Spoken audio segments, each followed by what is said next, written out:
Hello everybody, welcome back to another Midjourney version 5.1 tutorial. In this one, I'm going to show you how to use Midjourney for interior design.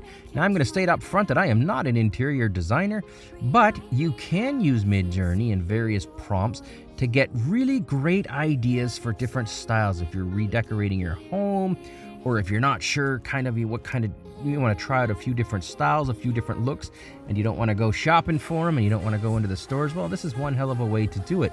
In this video, I'm going to show you a few things. I'm going to show you how to a couple of different styles. So there's a whole bunch of different styles. I'll give you a list of about 30 of them in the description below, although only I'll show you like 8 or 10 here.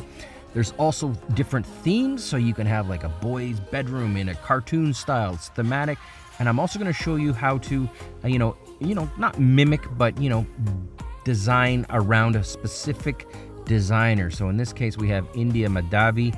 He's really well known for, or she, I'm not sure actually if it's a man or woman, but well known for their use of color and ceramics and stuff like that.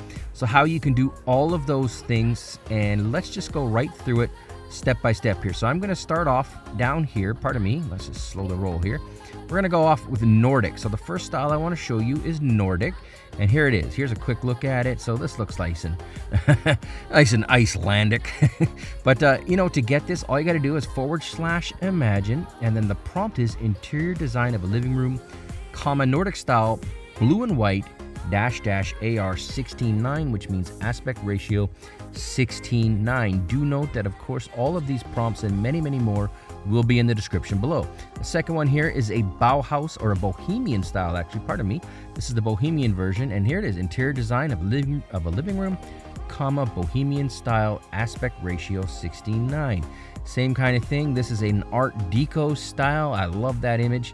And then here we go. I'm going to show you a new thing. This is a thematic style. So instead of being like Art Deco, this is a Disney and cartoon style. So how did we do this? Let's look at the image first. This is awesome.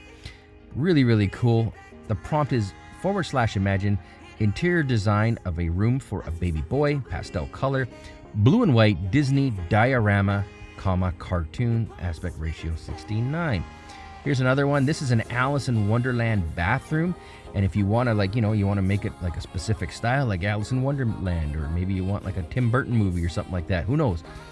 All you got to do is interior design of a bathroom, in the style of Alice in Wonderland, dreamy, breathtaking, beautiful sunlight. And it gives you something awesome like this. The last one that I alluded to at the beginning here is you can actually create ideas based on specific designers. So in this case, I've got India Madhavi. Now, India is known as the virtuoso of color and a possessor of perfect chromatic pitch, apparently, as both an architect and designer. Hey, awesome. So the prompt to get this style here in India's style, is /imagine the most Instagram bar in the world, designed by India Madhavi, vivid ceramics, AR 16:9. So there you go. These are just some examples, and this is how you use Midjourney for interior design. I've got a ton of prompts in the description, as well as some more images. If you have any questions, let me know. Thanks for watching.